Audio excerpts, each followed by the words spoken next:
भक्तों, आज आपको वाल्मीकि रामायण अरण्य कांड में श्री राम की टाल देने पर शूर्पणखा का लक्ष्मण से प्रण याचना करना, फिर उनके भी टालने पर उसका सीता पर आक्रमण और लक्ष्मण का उसके नाक कान काट लेना। यह राम कथा आपको अरण्य कांड की सुनाऊंगा। आप इसको ध्यानपूर्वक सुनें और इस चैनल को लाइक एंड सब्सक्राइब जरूर करें। भगवान श्री राम आपका कल्याण करेंगे। सुनिए। श्री राम ने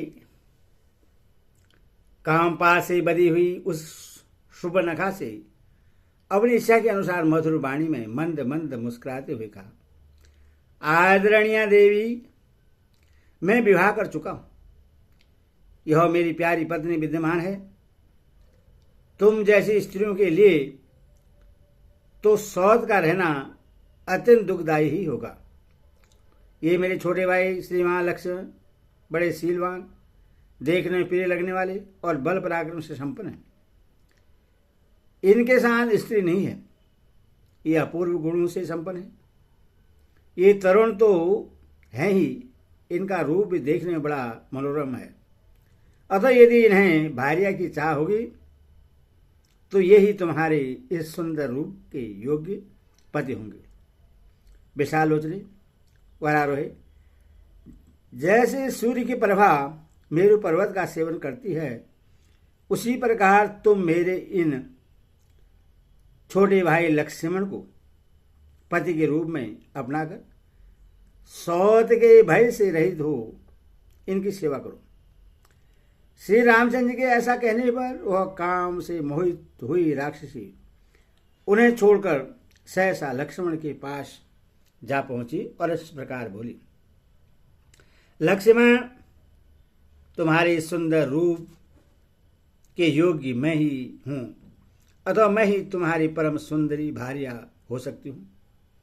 मुझे अंगीकार कर लेने पर तुम मेरे साथ समूचे दंडकारण्य में सुखपूर्वक विचरण कर सकोगे।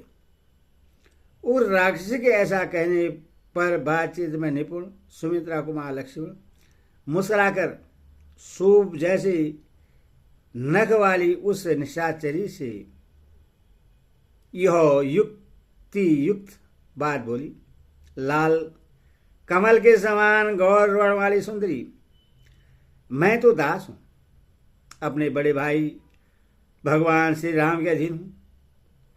तो मेरी स्त्री होकर दासी बनना क्यों चाहती हो?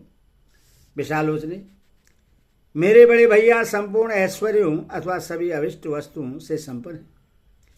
तुम उन्हीं की छोटी स्त्री हो जाओ, इससे तुम्हारे सभी मनोरथ सिद्ध हो जाएंगे और तुम सदा प्रसन्न रहोगी। तुम्हारे रूप रंग उन्हीं के योग्य निर्मल हैं। कुरूप, ओछी, विकृत, धसे हुए पेट वाली और वृद्धा भार्या को त्याग कर ये तुम्हें ही सादर ग्रहण करेंगे। सुंदर कटिप्रदेश वाली वर वरणी, कौन ऐसा बुद्धिमान मनुष्य होगा जो तुम्हारे श्रेष्ठ रूप को छोड़कर मानव कन्याओं से प्रेम करेगा? लक्ष्मण के इस प्रकार कहने पर परिहास को न समझने वाली उस लंबे पेट वाली विकराल राक्षसी ने उनकी बात को सच्ची माना। वह पर्णशाला में सीता के साथ बैठे हुए शत्रु संतापी दुर्जय वीर श्री रामचंद्र के पास लौट आई और काम से मोहित होकर बोली, राम, तुम इस कुरूप, ओछी, विकृत, धसे हुए पेट वाली और वृद्धा का आश्रय लेकर मेरा विशेष आदर नहीं करते हो।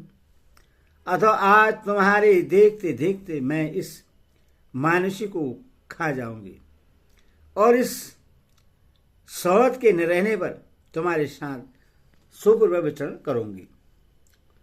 ऐसा कहकर दहकते हुए अंगारों के समान नेत्र वाली शूर्पणखा अत्यंत क्रोध में भरकर मृग नयनी सीता की ओर झपटी। मानो कोई बड़ी भारी उल्का रोहिणी नामक तारे पर टूट पड़ी हो। महाबली श्री राम ने मौत के फंदे की तरह आती हुई उस राक्षसी को हुंकार से रोककर कुपित हो लक्ष्मण से कहा, सुमित्रानंदन, कुरुकर्म करने वाले अनार्यों से किसी प्रकार का परिहास भी नहीं करना चाहिए। सौम्य, देखो ना, इस समय सीता के प्राण किसी प्रकार बड़ी मुश्किल से बचे हैं। पुरुष सिंह, तुम्हें इस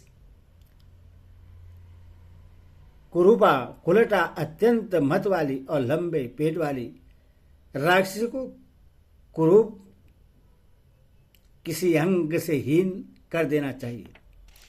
श्री रामचंद्र के इस प्रकार आदेश देने पर क्रोध में भरे हुए महाबली लक्ष्मण उनके देखते देखते म्यान से तलवार खींच ली और सुबर्णखा के नाक कान काट लिए। नाक और कान कट जाने पर भयंकर राक्षसी सुबर्णखा बड़े जोर से चिल्लाकर जैसे आई थी उसी तरह वन में भाग गई। खून से भीगी हुई वह महाभयंकर एवं विकराल रूप वाली निशाचरी नाना प्रकार के स्वरों में जोर जोर से चित्कार करने लगी, मानो वर्षा काल में मेघों की घटा गर्जन तर्जन कर रही हो। वह देखने में बड़ी भयानक थी। उसने अपने कटे हुए अंगों से बारंबार खून की धारा बहाते और दोनों भुजाएं ऊपर उठाकर चिघाड़ते हुए एक विशाल वन के भीतर प्रवेश किया। लक्ष्मण के द्वारा कुरूप की गई सुबर्णखा वहां से भागकर राक्षस समूह से घिरे हुए भयंकर तेज वाले जन स्थान निवासी भराता खर के पास गई और जैसे आकाश से बिजली गिरती है उसी प्रकार वह पृथ्वी पर गिर पड़ी। खर की वह बहन रक्त से नहा गई थी और भय तथा मोह से अचेत सी हो रही थी। उसने वन में सीता और लक्ष्मण के साथ श्री रामचंद्र के आने और अपने कुरूप के जाने का सारा वृत्तांत खर से कह सुनाया। इस प्रकार वाल्मीकि में 18धारी आदि का भी अरण्यकांड 18 पूरा हुआ। और सियावर रामचंद्र की जय।